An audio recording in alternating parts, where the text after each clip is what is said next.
It is said that in the final days of planet Earth, Scene does not contain Vogons building a hyperspatial express route. everyone had bad dreams. Pretty sure you don't have to wait till the final days of Earth for all of us to have bad dreams. We got that covered in 2022, buddy. Wait, does that mean these are the final days of Earth? Was this a prophecy? This is like when I read the book of Revelation in grade school and was sure that my teacher was the Antichrist. You're still on my radar, Mrs. Snyder. I'm watching you.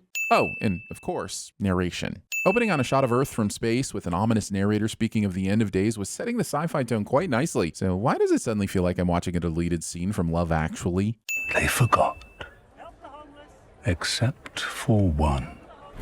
It appears that the one also forgot and is now remembering. And I know that seems like a semantic argument, but I'd like to refer you to the YouTube channel you have apparently mistakenly clicked on. This is the kind of overcandling that infuriates me. Are you trying to melt the upper candles from below? Is the ambiance that much better with 14 candles as opposed to 5? The wax industry must be put on trial, preferably in a 14-part miniseries led by Colin Baker. Also, whose bright idea was it to put so many flammable faux pass the fire extinguishers next to a bunch of kids? Won't somebody please think of the kids? But also kids. They call it The Legend of the Blue Box. Title for my very legitimate Avatar adult film somehow makes it into the episode. He smote the demon, then disappeared. I know the British are known for being painfully polite, but at what point in this strange story does Wilfred feel justified in asking, and what the bloody hell has any of that got to do with me, governor? There's no such thing as coincidence. Can you imagine saying that and meaning it on this show? Oh, that would make my Christmas. Pulling a Batman on a passerby you just gave an unwanted history lesson to. It's just rude is what it is. Excessive masturbating. Actual footage from my very legitimate Avatar adult film somehow makes it into this episode. So, where were we? Using the phrase, "so where were we," to give yourself an excuse to vomit blatant exposition for a few minutes in case some idiot only watches the Christmas specials. I saw the phosphorus carousel of the Great Magellan-Gestadt. People who brag about vacations they didn't bother inviting you to. Good Queen Bess. And let me tell you, her nickname is no longer... Yeah, sorry I'm late. That's getting laid. You know how it is, Noodle Bro. Give me 10 tickles. Last time I was here, you said my song would be ending soon.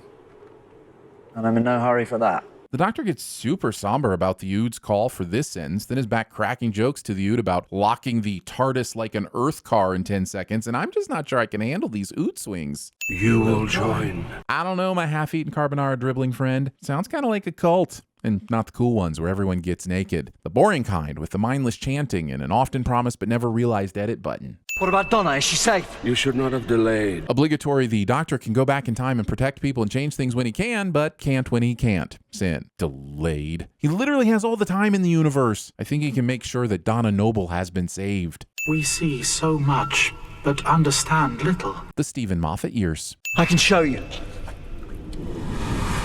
Expositional mind meld flashbacks. Flash melds position? The Master is dead. And yet, you did not see. Wait, the Doctor started out having to explain the story to the discount Biff because they didn't know it, and now they've taken over the explaining to him the stuff he doesn't know? Who's expositioning who here? Or is it who's expositioning who? Who's expositioning who? Whom is expositioning whom, I say? And these events from years ago threaten to destroy this future, and the present, and the past. So, pretty much all the time then, right? Jeez, you'd think Spaghetti Cthulhu here would learn to be a little more succinct. You're gonna delay the Doctor again. The end of time itself. Roll Ood commercials. I swear if David Tennant runs much more in this episode, he'll be in danger of getting sued for copyright infringement by Tom Cruise. Tonight, Mrs. Saxon, he returns. Thinking you can save an ailing show by bringing back a beloved actor to play the same major role several years later, even though the conclusion was resolved clearly and with finality. Glad the show learned its lesson there and won't be pulling that one again. You bore his imprint. That's all we needed. And yet, we still dragged you all the way out here for the ceremonial expositioning for reasons that we can't tell you. Also, so because he kissed her lips at some point in the past, never mind how long ago, somehow you can take a wiping of those lips to resurrect him? Was there a "will never wash my face" clause in the prenup? Who wrote this f***ing book? Never dying. Never dying. Never dying. Never dying. I know, right? Thankfully, everyone here knew the proper never explained procedure to make sure that there are never really stakes in the show ever again, right? And all this time your disciples have prepared! But so have we! And yet I waited all the way through the ceremonial expositioning before over-monologuing about it for reasons that I can't tell you. But my family had contacts! People who are clever enough to calculate the opposite! Hey, Bill, my daughter Lucy's been locked up in some sort of covert prison, but she managed to let me know that her dead time guy psychotic ex-husband might come back if his followers can make this here potion. If I send some over to you, do you think you could, how should you say that again, calculate the opposite? Oh, sure, Tommy. I'll just throw it in my what's the opposite of this potion calculator and have you something in 3 shakes of a snake's tongue. And I hope that old time guy ex-husband thing works out for her. Thanks, Bill. Knew I could count on you. Hey, tell Susan I hope her gout gets better. Someone survived. That's not footage of someone escaping a fire. This guy's just playing an NES game. He thought we wouldn't notice, but we did. Right, he's tall and thin, wears a brown suit. Wilfred gathers a bus full of admittedly adorable geriatric people to search London for a man he doesn't have a picture of who could be anywhere in time and space. Now that's optimism. I got locked inside one of them, August Bank Holiday 1962. Well, you're misbehaving, Minnie. I certainly was. Well, hey. Of all the possible show ideas, the fact that we've never gotten a The Misbehaving Mrs. Minnie spinoff is probably the most sinful. Put that on HBO and just watch the Emmys roll in. I am so hungry. I'm not actually sure how that's possible because you are chewing up the scenery with every single line delivery.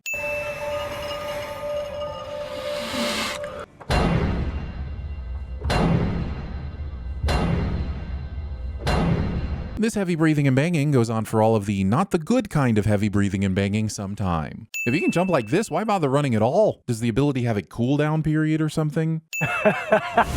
Can we talk about this skeleton effect for a second? Look, we all know part of the charm of the Doctor Who universe has been the lo-fi effects, but every time this happens, I just think of They Live. And unless Roddy Piper comes back to life to play a role, this is not a reference that bodes well for you.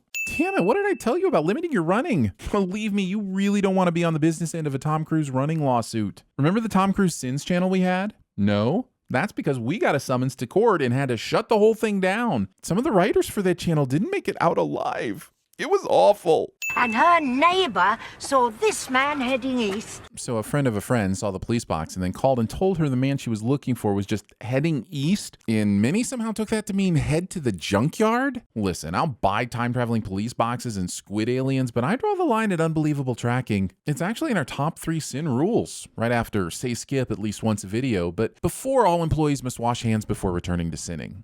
Come on, Doctor, give us a smile. Telling anyone to smile. Let people frown, damn it. You're British, you should love that shit. Keep smiling. Is that your hand, Minnie?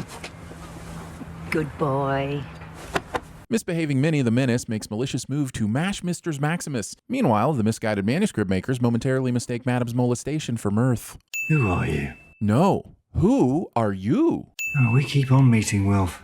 Over and over again, like something's still connecting us. They're called writers, David, and in this show they conveniently connect a lot of things. Everything I am dies. Some new man goes sauntering away. Disrespecting Matt Smith as some new man when he would go on to star in such movies as Terminator, Genesis, Pride and Prejudice and Zombies, Morbius, and the Morbius re-release. I thought it was better, I thought. But I did some things that went wrong. David Tennant is so amazing in this role, I almost wish they would...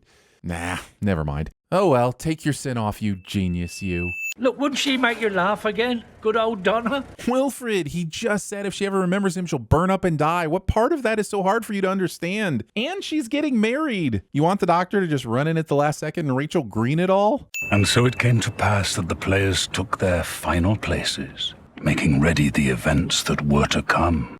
Yeah, that's called chronology. That's how stories work. Characters do things and advance the narrative until it reaches a conclusion. Then assholes like us come along to nitpick that conclusion. It's the circle of life, or something. Anyway, say smarter stuff. Also, breaking into mid-episode narration for no purpose other than reminding us you have a narrator, so we don't forget about it before the big narrator reveal at the end. While his savior looked upon the wilderness. That's not the wilderness. That's another junkyard. Wilderness has trees and grass. Don't you have to pass some sort of narrator entrance exam to get your narrator certification? The final day. Timothy Dalton? You have the best doctor and the best Bond in your show, and you're just giving us a small tease now? When you get Timothy Dalton, you make room for more Timothy Dalton. So what exactly is he the master of? Because it sure isn't hitting targets. Did he attend the Stormtrooper School of Aiming Superpowers I don't understand and didn't realize Time Lords possessed? Also, my favorite part of this whole electric OK Corral standoff is that we have exactly zero idea about what any of this means or what any of it is doing to the Doctor. Confusion is the best. It's mine, it's mine, it's mine, it's mine. Eat it, eat it, eat it, eat it. As far as Andy Serkis impressions go, this isn't the worst, but it's not the best either. So here's a sin for not quite hitting the Gollum bar. No participation trophies here at TVSins. All these years, you thought I was mad! John Sims plays a character in the aughts who, along with the audience, has no idea if he's actually insane. Cliché. Let him go! Wait a second, the Doctor just took a giant blast of lightning to the chest and was able to run across the junkyard with no problem. Now he gets one hit from behind and he's out like a light? What'd you hit him with that was stronger than a blast of lightning? It's the sort of thing she finds rather thrilling. I swear every single actor in the special had to do an intense 6-week training course at the Bond Villain School for Melodramatic Line Reads.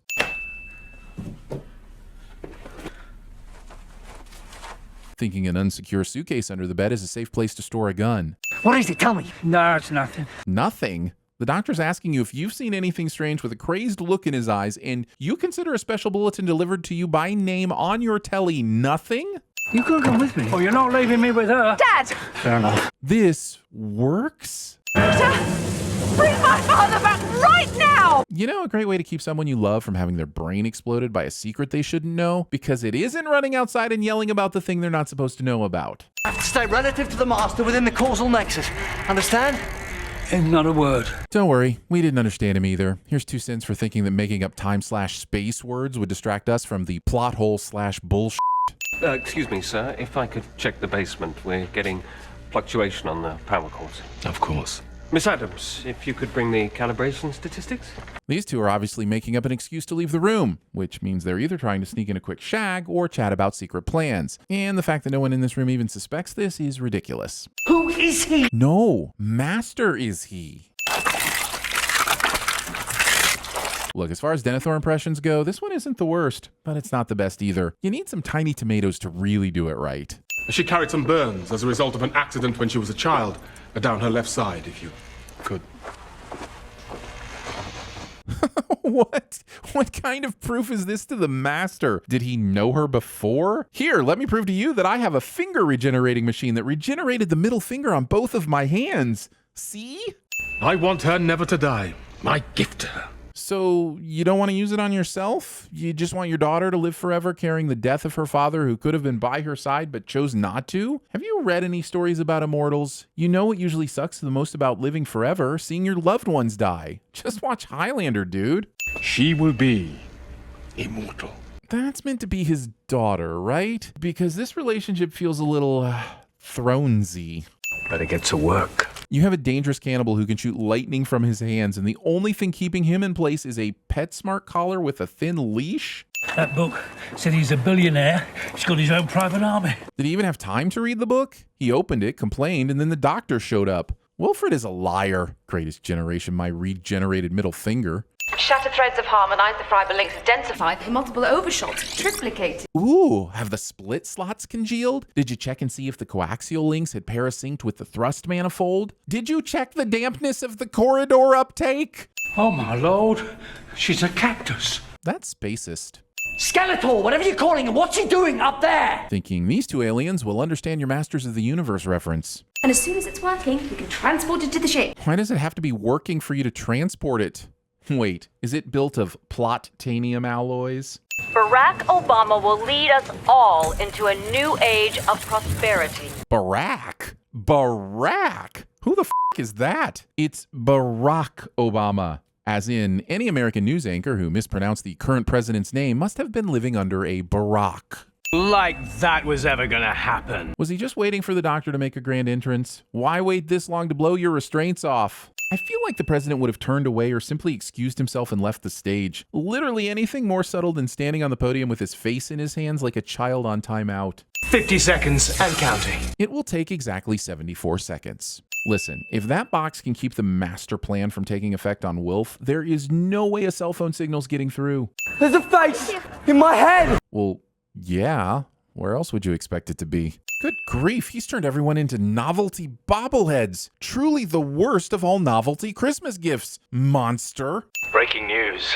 I'm everyone. The final 2 minutes of this episode will just be varying versions of this same exact reveal. It's like when my Uncle Steve finds out a new fact about his favorite movie and starts every conversation for the next month with, "Did you know the velociraptor noises in Jurassic Park are the sounds of tortoises f***ing?" There is only the master race. I just cringed so hard 3 of my vertebrae shattered. So here's 1 cent for each. Laughing, more laughing, even more laughing. Climax. And so it came to pass on Christmas Day that the human race did cease to exist. Most of the human race ceased to exist. Donna and Wilfred are still human, remember? Gotta be careful with those infinitive statements, narrator. Designing your meeting hall like the Galactic Senate from Star Wars was a dumb idea in Star Wars, and it's a dumb idea here. Look at all this wasted space. Also, they'll now end this episode with some more random mumbo-jumbo about time ending and be no closer to understanding what that actually means before cliffhanging us. Fortunately for you, they finish the second part the next week. Unfortunately for you, we will not. See you next year, suckers!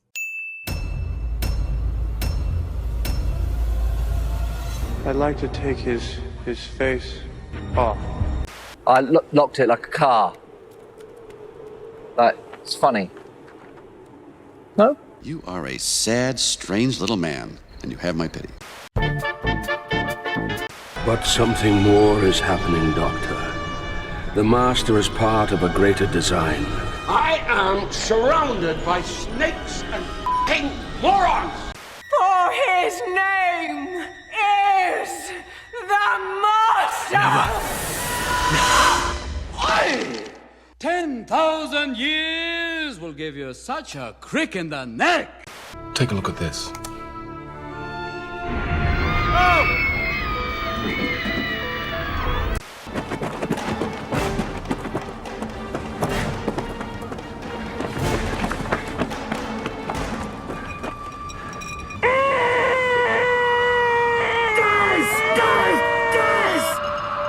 Stop running away from me like some fool of a moody schoolchild.